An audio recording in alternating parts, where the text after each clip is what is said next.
Hola hermanos y amigos de Lakeview Community Church en Conyers. Les saludo en el nombre del Señor. Les extraño mucho y quiero que sepan que oro por cada uno de ustedes. En la lista de la familia de la iglesia estamos en oración. Oro por cada uno de ustedes, además de muchas otras peticiones también en Cuba. Oremos por los hermanos de Cuba también, a todas estas tormentas que han pasado por allá. Les ha afectado. Así que no dejemos de orar por nuestros hermanos en la fe que están en Cuba. Continuamos la serie de estudios bíblicos sobre los milagros de nuestro Señor Jesucristo. Y hoy vamos a ver uno que se encuentra en Lucas capítulo 7. Si va buscando en su Biblia, por favor, Lucas capítulo 7. Vamos a leer de los versículos 1 al 10. Es una muy linda, muy poderosa historia que tiene mucho que enseñarnos a nosotros y mucho que redarguirnos también, ¿verdad?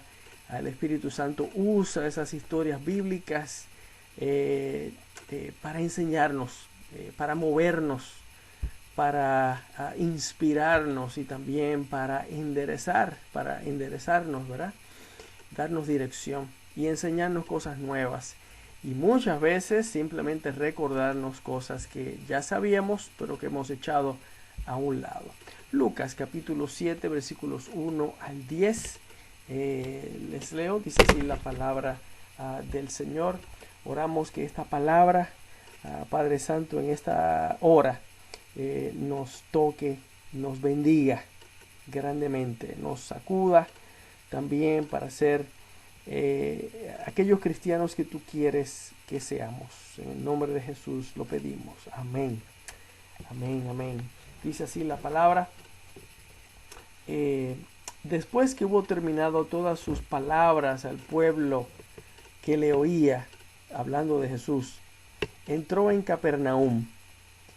Y el siervo de un centurión, a quien éste quería mucho, estaba enfermo y a punto de morir. Cuando el centurión oyó hablar de Jesús, le envió unos ancianos de los judíos, rogándole que viniese y sanase a su siervo.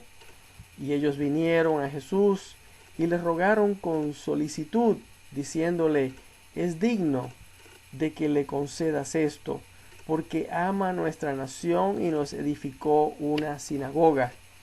Y Jesús fue con ellos, pero cuando ya no estaban lejos de la casa, el centurión envió a él unos amigos, diciéndole: Señor, no te molestes, pues no soy digno de que entres bajo mi techo. Por lo que ni aun me tuve por digno de venir a ti, pero di la palabra y mi siervo será sano. Di la palabra y mi siervo será sano. Versículo 8. Porque también yo soy hombre puesto bajo autoridad y tengo soldados bajo mis órdenes. Y digo a este: ve y va, y al otro: ven y viene, y a mi siervo: haz esto, y lo hace. Al oír esto, Jesús se maravilló de él, y volviéndose dijo a la gente que le seguía: os digo que ni aun en Israel he hallado tanta fe. Y al regresar a casa, los que habían sido enviados hallaron sano al siervo que había estado enfermo. Hasta aquí la lectura de esta preciosa palabra del Señor en Lucas capítulo 7. Si se dio cuenta, el Señor Jesucristo y sus discípulos se encuentran en Capernaum, un pueblo de la región de Galilea. Si se recuerda, Galilea es una región, no un pueblo. Y Capernaum es un pueblo de esa región de Galilea, y Jesucristo se crió en el pueblo de Nazaret, en esa misma región de Galilea. Por eso a él le llamaban el Nazareno y también le llamaban el Galileo. Así que ahí están, en Capernaum, un pueblo de Galilea. Y en el versículo 2 nos habla de un centurión. ¿Qué es un centurión? Bueno, centurión es un oficial del ejército romano que está a cargo de 100 soldados romanos. Por eso centurión está a cargo de 100 soldados romanos. Recuerde que los romanos son los que dominan políticamente y militarmente toda esa región del Mediterráneo, incluyendo Israel, incluyendo partes de Europa, del Medio Oriente y también del norte de África. Es un imperio, el imperio romano, dirigido por el César, que está allá en Roma, en Italia. Este centurión en particular tiene un siervo, o sea, un criado, a quien él quiere mucho, nos dice la Biblia, y lo acabamos de leer. Y este siervo, el criado de este centurión, está gravemente enfermo, gravemente enfermo. Y cuando este centurión romano oye de Jesucristo y sabe que va a pasar por allí, él envía a unos ancianos judíos para que vayan a pedirle a Jesucristo que sane a su criado. En el versículo 4 leímos ahí que los ancianos judíos le traen el pedido del centurión a Jesucristo y añaden ellos un pedido personal de parte de ellos, diciéndole a Jesús: es digno que le concedas esto porque ama a nuestra nación y nos edificó una sinagoga. O sea que con el dinero de este centurión, él les construyó una sinagoga a los judíos de allí. Por eso ellos le tenían gran afecto y gran respeto a este centurión romano. Acuérdese que los judíos no se llevaban con los romanos, de hecho los detestaban, pero este hombre como que se había ganado el cariño de ellos, por lo menos el respeto de ellos. Pero le piden a Jesucristo que le haga a este centurión el favor de curar a su siervo, y le dicen, oiga las palabras: es digno que le concedas esto. Esto es un pensamiento típico entre mucha gente. Fulano se merece el favor de Dios, fulana no. Así pensamos. Fulano era tan buena gente que se ganó el cielo. Decimos nosotros en algunos funerales, ¿verdad? O dice mucha gente. Esos son los disparates que decimos, que dice mucha gente, porque nosotros los seres humanos no vemos lo que Dios ve. ¿Qué Dios ve? El corazón. Dios ve el corazón de la persona, el corazón de cada uno. Eso es lo que Dios ve.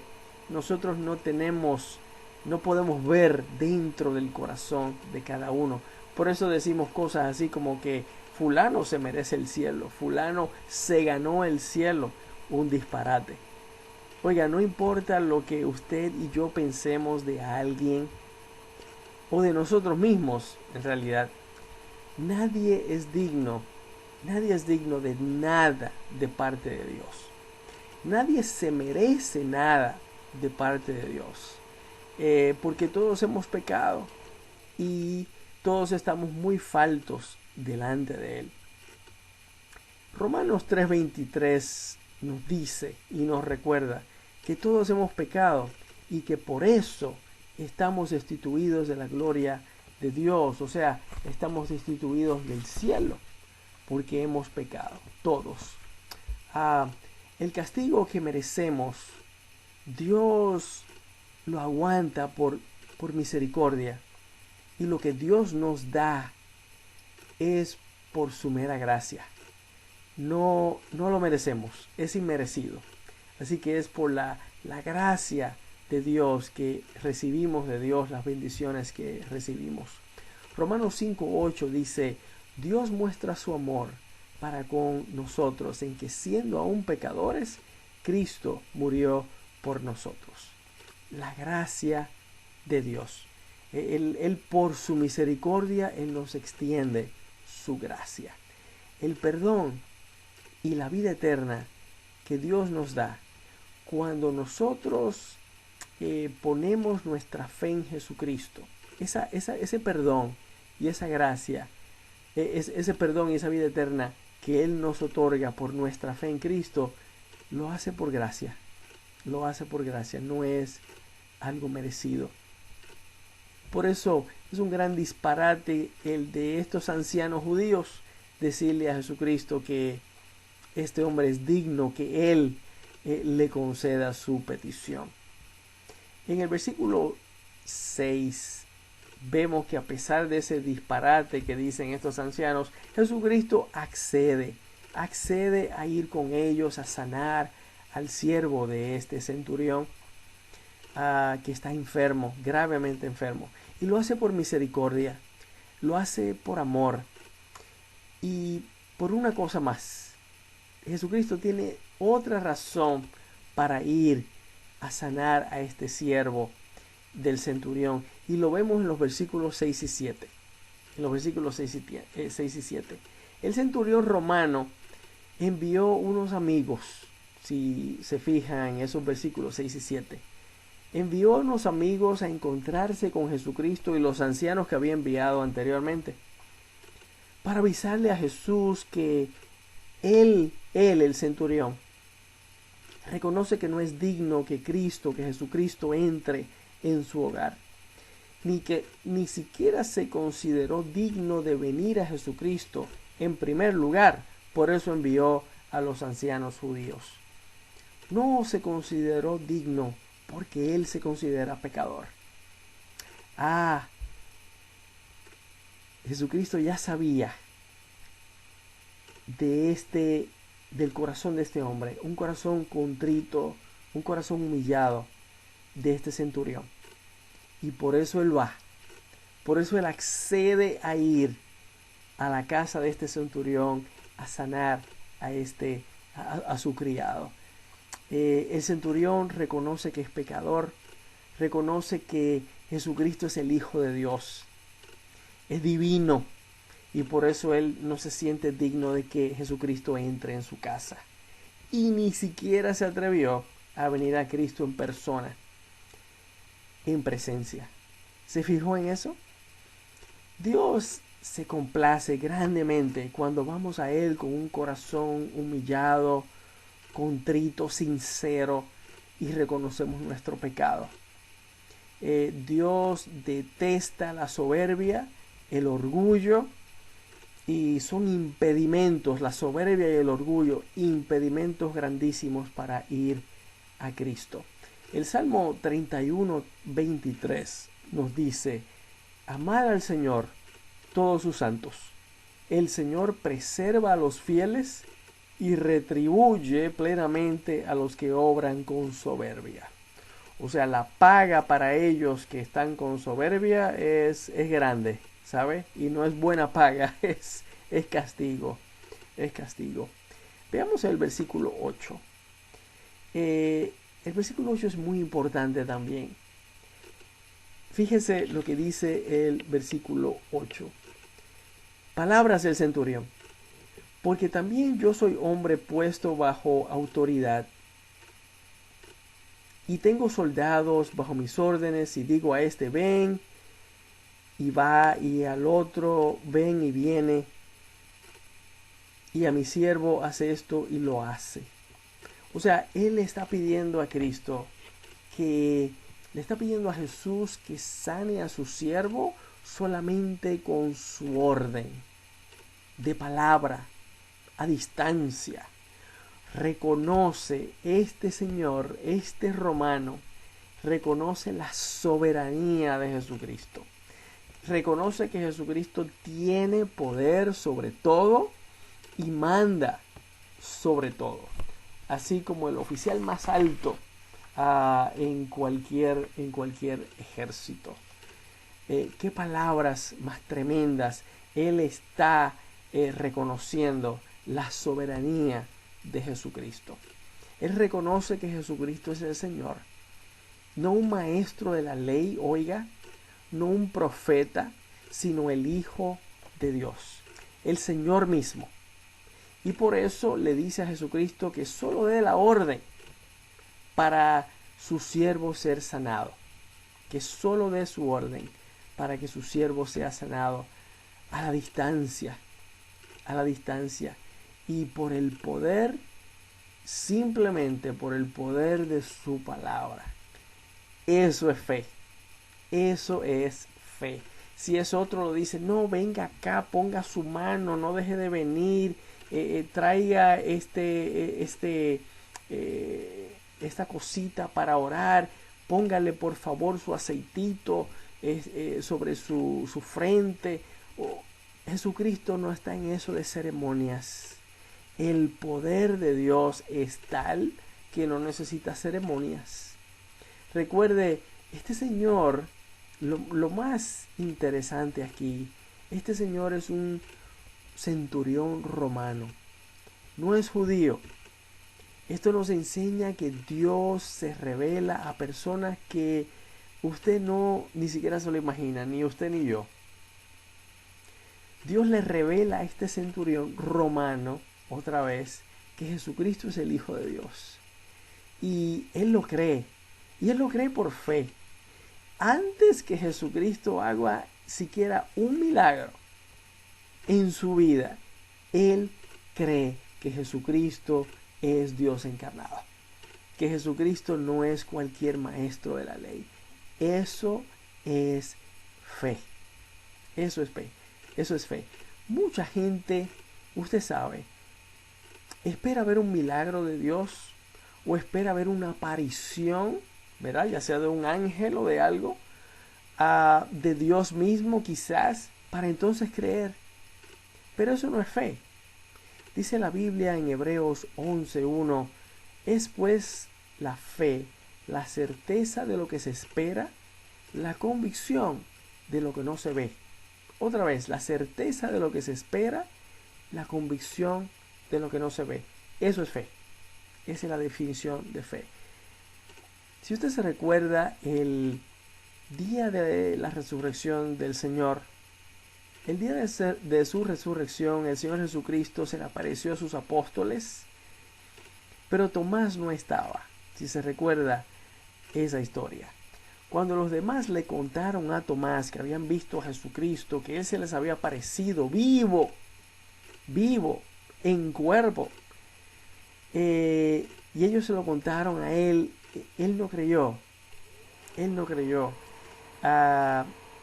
y dijo las famosas palabras, hasta que yo no meta mis dedos en la llaga de sus manos y meta mi mano en su costado, porque acuérdense que su costado, ¿verdad? Fue traspasado con una lanza. Decía Tomás, hasta que yo no meta mis dedos en la llaga de sus manos y sus pies, y hasta que yo no meta mi mano en esa rajadura ahí del costado y lo vea ahí personalmente, lo toque, yo no voy a creer. Así dijo Tomás. Pero 8 días después, si se recuerda, se le apareció otra vez a sus discípulos. Y allí estaba Tomás. Y cuando Tomás vio al Señor, ¿verdad? Y se acuerda lo que le dijo el Señor a Tomás. Ven, Tomás, ven acá. Mete tus manos en mis llagas, aquí en las manos y en mis pies. Y mete tu mano en el costado. Porque Jesucristo había escuchado lo que Tomás había dicho. Es Dios. Dios escucha todo. No podemos esconderle nada a Dios. Él escucha lo que decimos en la privacidad de nuestro hogar, de nuestra habitación, y también lo que sentimos en el corazón. No le podemos esconder nada a Dios. Cuando Jesucristo le dice esas palabras a Tomás, Tomás creyó, se inclinó y le dijo, Señor, Señor. ¿Se acuerda? Y Jesucristo le dijo, porque me has visto, has creído, Tomás. Porque me has visto, Tomás, creíste. Bienaventurados los que no vieron y creyeron. Ahí estamos usted y yo. Ahí caemos, en esa categoría caemos usted y yo. Los que no hemos visto a nuestro Señor Jesucristo con nuestros ojos, pero hemos creído. Eso es fe. Y dice el Señor que somos bienaventurados. Volviendo a la historia del centurión romano, leímos en el versículo 9 que luego de las palabras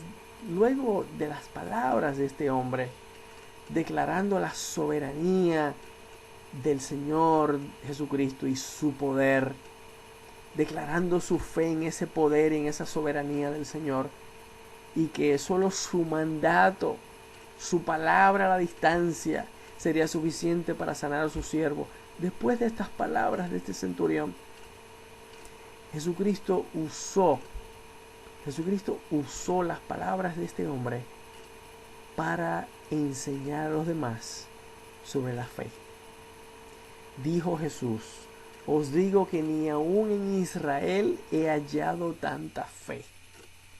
O sea, en otras palabras, entre mi gente, los judíos en Israel, no he visto la fe que está demostrando este hombre que ni siquiera es judío, que es un romano.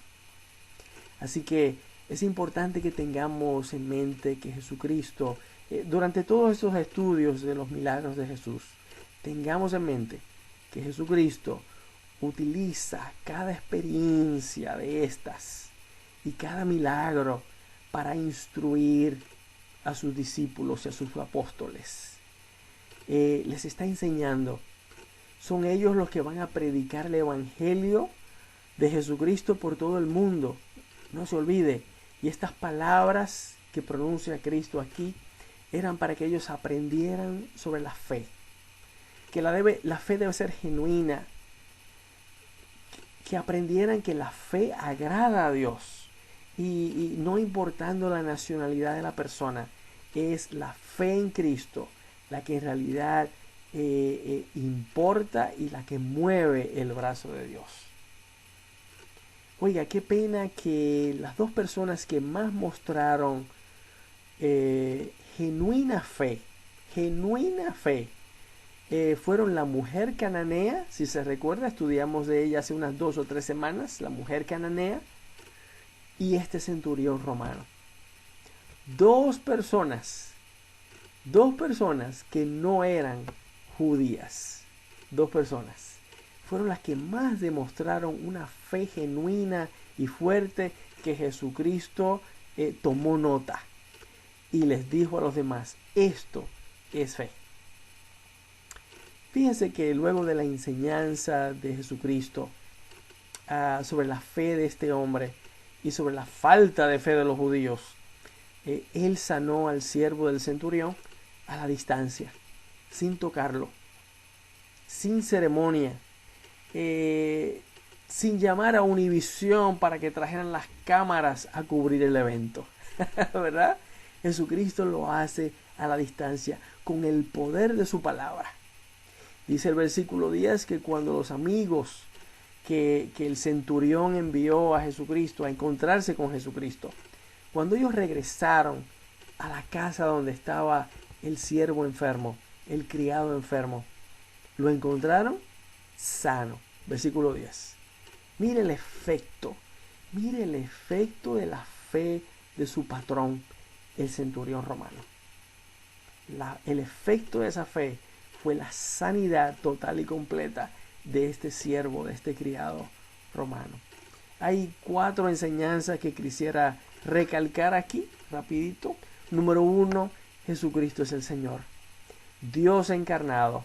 Él tiene poder, y todavía lo tiene, sobre las enfermedades. Todas.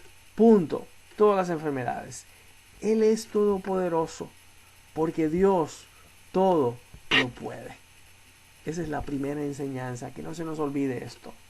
La segunda es que la fe genuina de cada persona en Jesucristo, la fe en Cristo genuina de cada persona, ya sea judío o no, agrada a Dios y mueve el brazo de Dios a hacer milagros. La fe mueve el brazo de Dios a hacer milagros. No se olvide de eso. Fe. Y Dios se agrada de nuestra fe, una fe genuina. La enseñanza número 3 es que Dios se agrada de un corazón contrito y humillado, que reconoce su pecado y su necesidad de Dios. Así como este romano, él reconocía que él no se merecía que Cristo entrara en su hogar, y se lo mandó a decir. Y dice, tampoco me atreví siquiera a presentarme delante de ti, por eso envié a los ancianos, porque no me creo digno de estar ante tu presencia. Es lo que le dijo el centurión a Jesucristo a través de sus amigos, los segundos que envió. Dios se agrada otra vez de un corazón contrito y humillado que reconoce su pecado y su necesidad de Dios. Por eso es que cuando vamos a Dios a pedir perdón por nuestros pecados, con un corazón contrito y humillado, Dios siempre perdona. Dios siempre perdona. Es la oración que Él contesta inmediatamente en la forma afirmativa. Perdón, perdón y vida eterna. La cuarta lección aquí, para terminar, es que la oración de fe de uno por otra persona es oída por Dios. Y Dios puede mostrar su misericordia para con esa otra persona por la fe del que está orando. Así como ocurrió en esta historia, en esta lección, fue la fe del centurión romano la que hizo que Dios moviera su brazo, extendiera misericordia sobre el siervo que estaba enfermo. Muy recientemente, oramos en nuestra iglesia por muchas cosas, pero le cuento lo más reciente y más tremendo. Estuvimos orando por una enfermera, jovencita ella, que estaba gravemente en el hospital, grave. Estaban queriendo